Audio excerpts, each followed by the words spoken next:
falar com vocês hoje como descobrir quem você realmente é. A gente anda nessa terra, para cima e para baixo, nasce, caminha, tem famílias, amigos, mas na verdade a gente muitas vezes acaba se esquecendo de quem a gente realmente é. Não entra no nosso coração, às vezes fica meio indeciso, principalmente o pessoal mais jovem, às vezes fica meio perdido, para onde é que eu vou? Será que eu quero fazer isso, eu quero fazer aquilo? O que está acontecendo comigo? Eu não me entendo. Na verdade, essas coisas acontecem porque as pessoas, muitas pessoas, não sabem realmente quem elas são. Elas não têm o foco necessário, ou porque não foi passado pelos pais para elas, muitas vezes porque elas não têm uma base espiritual, então elas acabam ficando meio perdidas, sem saber para onde vai. E aí qualquer vez de doutrina que pega a pessoa, ou joga para as drogas, ou joga para o adultério, ou prostituição, ou a rebeldia dentro de casa, e assim por diante. Simplesmente porque a pessoa não sabe quem ela realmente é. Gênesis 1:26 diz assim: E disse Deus: façamos o homem à nossa imagem, conforme a nossa semelhança, e domine sobre os peixes do mar, e sobre as aves do céu, e sobre o gado, e sobre toda a terra, e sobre todo réptil que se move sobre a terra. E criou Deus o homem à sua imagem, a imagem de Deus o criou, macho e fêmea o criou. Essa passagem em Gênesis foca de forma direta quem nós somos. Em primeiro lugar, Deus diz que nós somos a imagem e a semelhança dele.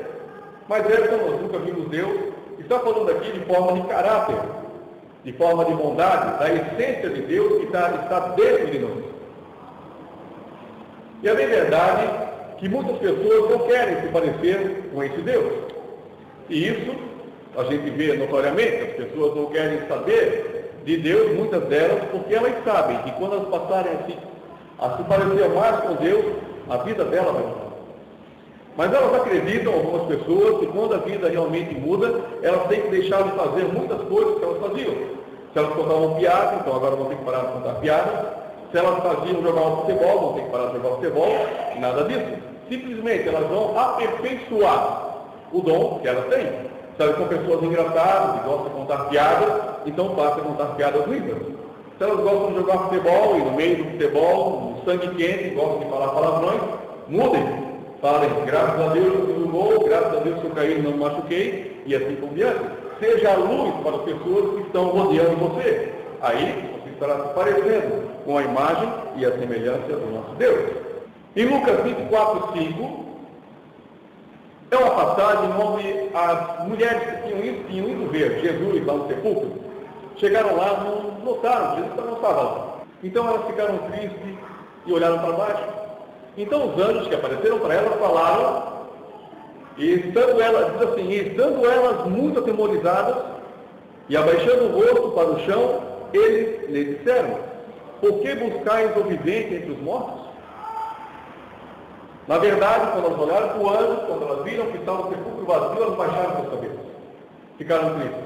Então o anjo disse: por que vocês estão buscando o que vive entre os mortos? Em outras palavras, os anjos estavam dizendo: agora é hora de olhar para cima. Jesus não estava no sepulcro, ele ressuscitou, ele está lá em cima, ele está no céu, ele está forte e focado. Esta é a base.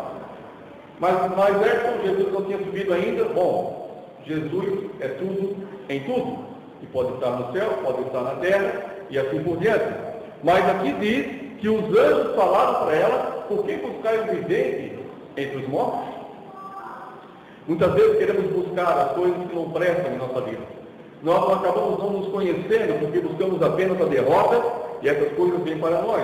Se buscarmos a tristeza, a angústia, a melancolia, o fracasso, essas coisas acabam se enraizando em nosso espírito e virando uma certa raiz de amargura. Essa raiz de amargura acaba contaminando outras pessoas. Existe um grande jogador da basquete chamado Michael Jordan, foi um grande jogador da liga lá nos Estados Unidos. E Michael Jordan, quando ele era ainda um adolescente, ele era diferente dos amigos dele.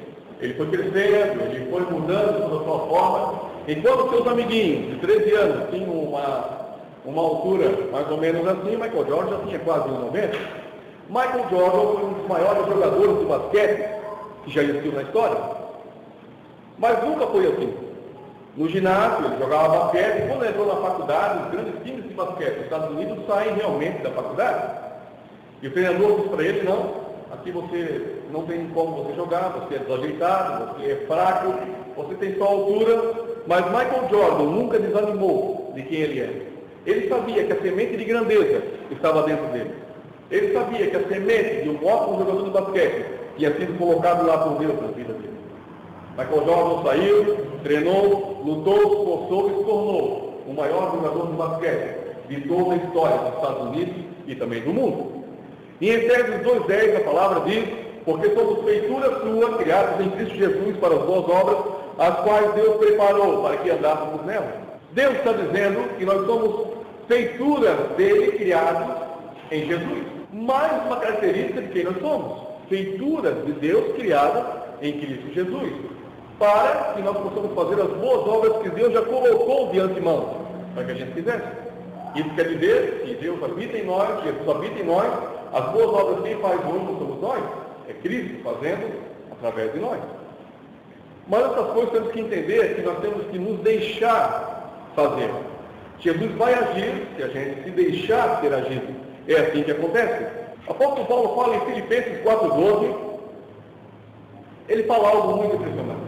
O apóstolo Paulo, muitas vezes, quando ele sofria apedrejamento, ele era confrontado com os doutores da lei, ele era chicoteado, ele era preso. Ele aprendeu uma coisa nessa caminhada. Muitas vezes, andando, pregando o evangelho, ele passava fome, ele era assaltado pelos bandidos, enfim, todo tipo de coisa poderia acontecer na vida do apóstolo Paulo. Mas em Filipenses 4:12 ele fala, sei estar abatido e sei também ter abundância. Em toda maneira e em todas as coisas estou instruído, tanto a ter a fartura como a ter fome, tanto a ter abundância como a padecer necessidade. Paulo sabia em todas as situações quem ele era, porque ele sabia que Jesus estava dentro dele, ele estava com ele, caminhando com ele, então não importava se ele tinha fome, se ele estava com dinheiro ou não, se ele estava fraco ou forte, ele sabia que era apenas uma questão de tempo para que essas coisas se ajeitassem. Eu sempre digo que existe uma janela de tempo em nossa volta. Janela 1, prosperidade, abundância, paz, saúde. Janela 2, escassez, doenças, problemas. Se você não se fortificar na janela 1, quando você chegar na janela 2, você vai ficar por ali um bom tempo. Se você não fortificar, quando você estiver bem financeiramente, quando você estiver com saúde, quando você estiver cheio de fé, quando você chegar na janela 2, que é uma janela de tristeza, melancolia, fracasso, você vai fazer simplesmente, você vai entender que essas coisas não vão funcionar para você. É bem verdade que a palavra de Deus também nos confronta com isso. A palavra de Deus diz que as dificuldades que nós temos enfrentado nada mais é do que teste, um pequeno teste. Se nós temos um teste, nós temos que fazê-lo. Quando você vai à faculdade, você vê que existe prova, e você estuda, passa dias estudando, noite estudando, vai dormir 3 horas da manhã, vai dormir 4 horas da manhã, porque você tem um teste para fazer. E você tem que passar nesse teste. Se você não estudar, algo vai acontecer. As coisas de Deus não são diferentes. Deus coloca testes em sua vida. Se você não fortificar no início, não estudar como é que você vai sair desse teste, se você não estiver forte, focado, você não vai passar no teste. Agora, por que então fizemos tanto para um teste aqui nesse mundo e não fizemos nada praticamente para um teste quando Deus manda para nós? Simplesmente porque muitas vezes nós estamos ainda descobrindo quem somos. Será que eu sou isso? Será que eu vou me formar nisso na faculdade? Será que eu vou me formar naquilo? Será que eu sou bom em elétrica? Será que eu sou bom em mecânica? Teste após teste após teste, até se identificar. Agora eu sei quem realmente sou. Agora eu sou um médico, porque é isso que eu quero fazer. Eu estudei para isso, eu passei em todos os testes. Lembre-se que Deus não é diferente. Agora eu sei que eu sou um filho de Deus ungido, porque os testes que Deus está me mandando, eu tenho passado de forma tranquila. Eu sei que quando vem a tempestade em minha vida, eu sei que realmente eu sou. Eu sou um soldado de Deus. Eu sou próspero, focado, eu sou qualificado. O favor de Deus está vindo em minha vida e Deus tem me carregado na palma das suas mãos. Muitas vezes nós queremos responsabilizar os outros pelo que nós somos. Queremos responsabilizar a família, responsabilizar amigos, gerentes, professores, responsabilizar as pessoas por quem nós nos tornamos. E isso é uma grande falha. Nós temos livre-arbítrio, isso Deus colocou dentro de cada um. Nós não somos o que as pessoas dizem que nós somos. Eu sempre digo que nós somos o que Deus diz que nós somos. Isso aconteceu com Adão e Eva, lá em Gênesis. Deus tinha dado a ordem para Adão, para ele não cometer nenhum tipo de problema lá com a árvore do conhecimento do bem e do mal. Ele disse que você pode comer de todos os frutos que tem aqui, você pode concluir de tudo, mas simplesmente, Adão, apenas dessa árvore, deixa ela aí. Ou seja, Deus colocou um teste na vida de Abraão. Muitos devem estar falando, Décio, mas se Deus sabia que Adão ia pecar, por que Deus colocou a árvore lá? Porque Deus deu livre arbítrio. Deus deixa você à vontade. Você quer sair e fazer coisa errada? Você vai. Você quer sair e fazer coisa boa? Você vai. Você tem livre arbítrio. Deus não vai pedir você. E aquela árvore foi colocada lá simplesmente por isso. Foi um teste para Adão. Adão, se você puder, não mexa nessa árvore, pode usar de tudo. E Adão até que aceitou essa proposta de Deus. Como ele tinha livre-arbítrio, não vou comer. Deus disse para não, se eu quiser eu até posso comer, mas eu não quero comer. Mas então, o inimigo agiu aonde? Agiu na mulher. Agiu em Eva. Ele foi lá, deu a fruta para Eva, Eva comeu, achou muito boa e disse, não me aconteceu nada, então eu vou lá entregar para o meu marido. Adão está aqui, a fruta, eu comi, não me aconteceu nada. Adão se deixou levar. Adão entrou na onda de Eva. E Adão foi lá e comeu o fruto do conhecimento, do bem e do mal. Ou seja, Adão, na verdade, acabou não passando no teste. Na primeira prova que Adão foi colocado, ele não passou no teste. Ele se deixou levar por outras influências que afetaram a vida dele e afetaram a vida de todos os seres humanos. Mas então, nós conhecemos agora quem nós somos. Se nós éramos abençoados por Adão, nós somos hoje abençoados por Cristo Jesus. Nós podemos fazer a diferença. É um novo caminho, é um novo começo que Deus colocou em nossa vida. Talvez as pessoas estão envolvidas com vários tipos de problemas, com drogas, com depressão, com doenças, e elas não conseguem sair disso porque elas ainda estão presas naquela maldição que foi lançada lá no início da terra. Mas se você aceitar Jesus como seu Salvador, você for firme, você passar nos pequenos testes, então você vai ver quem você realmente é. Você vai ver que você é um servo de Deus ungido, um servo de Deus que foi ungido com o próprio óleo da alegria que Deus nos passou. O próprio Jesus foi acusado de curar no sábado. É uma passagem muito interessante porque a gente vê que o próprio Jesus foi acusado de algo que ele não era culpado. Eles podiam fazer quase nada no sábado por causa da lei naquela época, mas Jesus sabia que curar não ia infringir a lei deles. Apesar de Jesus não precisar cumprir a lei, naquela época o próprio Jesus era a lei, ou seja, a lei da liberdade, a lei do Espírito Santo era diferente. Mas eles, por causa disso, acusaram Jesus, porque ele curou no sábado. Ali começou a perseguição para tirar a vida de Jesus. Mas Jesus sabia quem ele era. Jesus nunca se deixou morrer. Jesus disse, eu dou a minha vida, ninguém a tira de mim. Em outras palavras, em nossas vidas, eu faço o que Deus diz que eu sou, eu não vou fazer o que as pessoas querem que eu faça. Se for hora de eu ir, eu vou, se for hora de ficar, eu vou, porque eu tenho livre-arbítrio para fazer. E é isso que Jesus fez. Jesus tinha livre-arbítrio, ele sabia, agora é hora de eu morrer para salvar a humanidade. Agora não, tanto que várias tentativas investidas para tirar a vida de Jesus, ele não se deixou levar. Uma vez eles estavam no monte, estavam próximos a precipitar Jesus de uma montanha abaixo, ele simplesmente pegou e passou por meio de todos e foi embora. Porque ainda não era a hora. Jesus tinha livre-arbítrio, ele sabia a hora que ele iria se entregar. Quando eu era criança, quando eu era recém-nascido, na verdade, com apenas algumas semanas de vida, eu fui diagnosticado com uma doença rara no rim, chamada genesíase renal. Ou seja, você nasce apenas com um rim. Então, naquela época era muito complicado, a medicina ainda não era tão avançada, isso foi em 1995. Mas então, aconteceu que o médico falou para minha mãe, olha, infelizmente, ele não vai sobreviver. Apenas algumas semanas de vida, algo não está funcionando, eles não tinham descoberto o que era, a questão do ultrassom naquela época era muito precário, não é como hoje, você vê uma criança perfeita, praticamente dentro do útero, eles olhavam um pontinho e a mãe dizia, meu Deus, que coisa linda, era apenas um pontinho que ela via dentro do útero. Mas então, a minha mãe orou naquela época, mesmo sem conhecer muito a Deus, mesmo sem saber quem era esse Deus, ela sabia que existia um Deus poderoso, que poderia fazer qualquer coisa. Ela foi até a janela do hospital e orou. E depois daquela oração que ela fez, os médicos conseguiram achar as artérias. Eu era muito pequeno, já era lindo, mas era pequeno, muito pequenininho. E então, os médicos acharam as artérias. Deram um soro, eu fui crescendo e me tornei nessa criatura bela que sou hoje.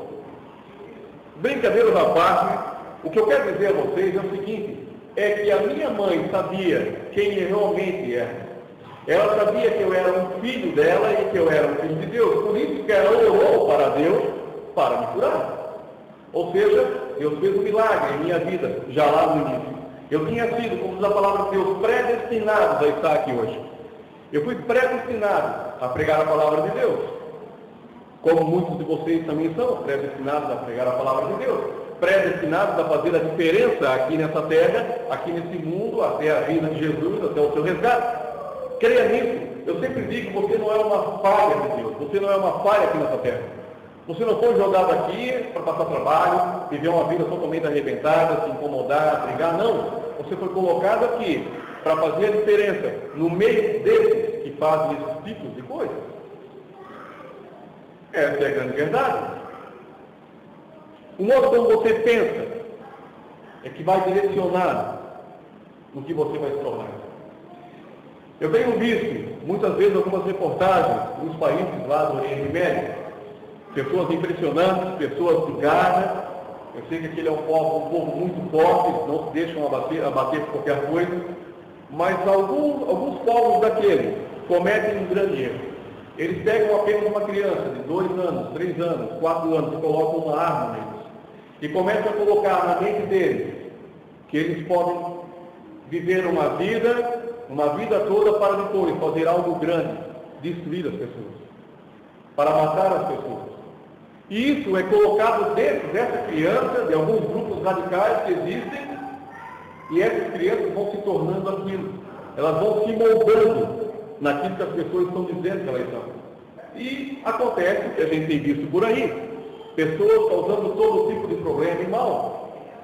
Nós temos agora um programa, nós recebemos aí um material, e descobrimos um material sobre apadrinhamento de crianças, e a gente até entrou nesse programa. Jesus Vida Hoje está apadrinhando uma criança lá da Nigéria, de Uganda, aliás, e uma outra irmã da igreja está apadrinhando uma outra criança de Moçambique. Nós entendemos que essa semente, quando ela é plantada, independente de qual a localização geográfica desse planeta, nós entendemos que essa semente vai voltar para nós.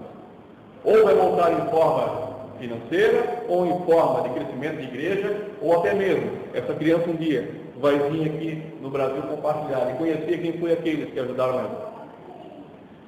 Mas então, nesse programa, há uma coisa que eu não concordo muito. Nesse programa, eles falaram, olha, não mande fotos para nós com pessoas bem de vida, não mande fotos para a gente aqui com pessoas com casas bonitas, com carros, não façam isso. Com famílias felizes, não façam isso. A gente não aceita esse tipo de foto para não apresentar para as crianças, para que elas não fiquem desanimadas. Mas pelo que eu conheço da palavra de Deus, você tem que mostrar grandeza para as pessoas, para que elas fiquem animadas. Se você mostrar derrota, se você mostrar fracasso, é isso que elas vão ser. Essas crianças já estão passando por vários problemas na vida delas. Problemas de falta de coragem, problema de falta de personalidade, problema de insegurança.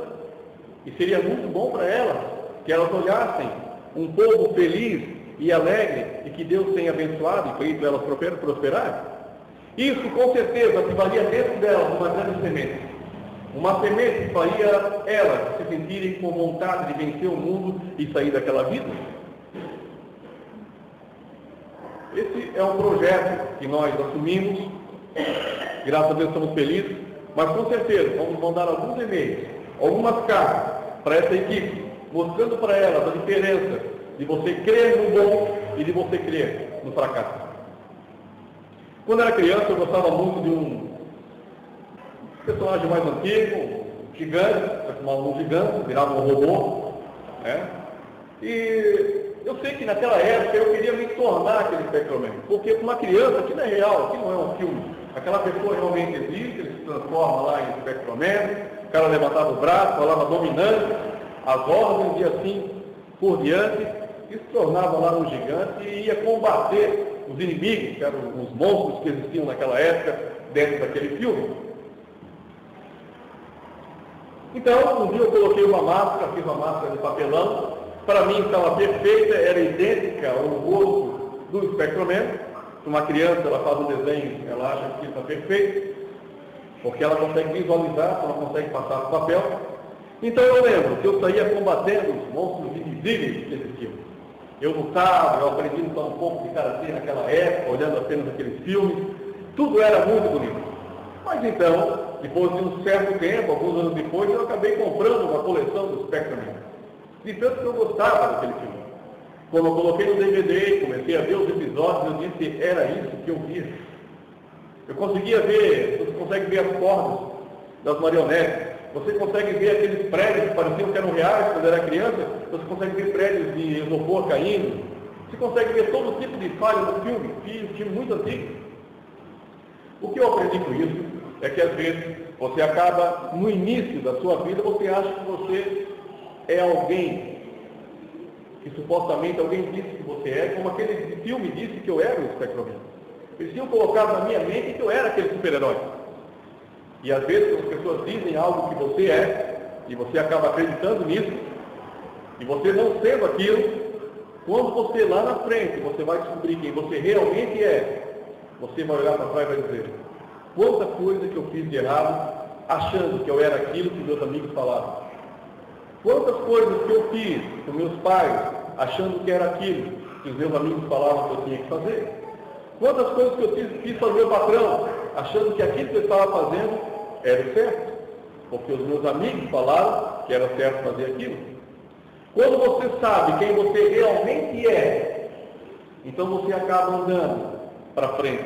Você não anda para trás, você não anda para o lado, nem para a direita, nem para a esquerda, você anda para frente, em direção ao alvo a qual Deus colocou você para andar.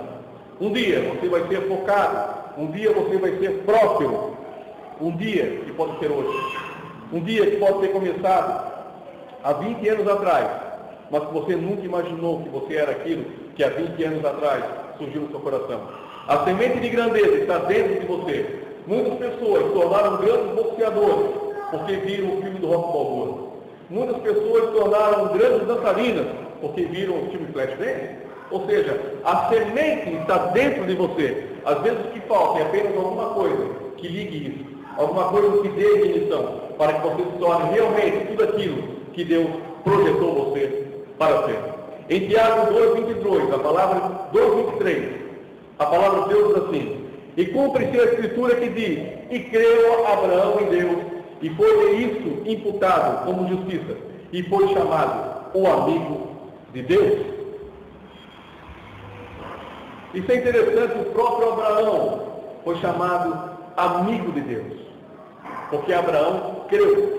Quando você crê que esse Deus está com você, que esse Deus é tudo em sua vida, então você passa a ser amigo de Deus.